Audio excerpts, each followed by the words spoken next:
Servisinga keladigan mashinalarga menga zapchast bor, nalichiga bo'lmasa Xitoydan olib keltirib beraman. 100% to'g'ri keladigan zapchastlarni deb telefon bo'ldi menga.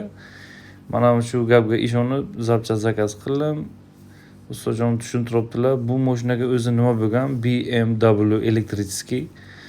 Buni egasi evakuator bilan olib kelgandilar. Mashinani ko'tardik, o'zi reduktorlarni razbor qilibmiz. Reduktorning ichidagi tishlari singan, granata singan deb tushuntiribdilar ustajon. Ustajon bu o'zi nima sababdan bunaqa bo'ladi deb so'rasam, yo'qni vaqtiga almashtirmaslikdan deb aytdilar. Keyin bu BMWni spokойно haydab bo'lmaydi baribir. Shunaqa o'zi bitta razbor qilyapmiz. Bu mashina zapchasti kelgancha spokойно uxlab bo'lmadi.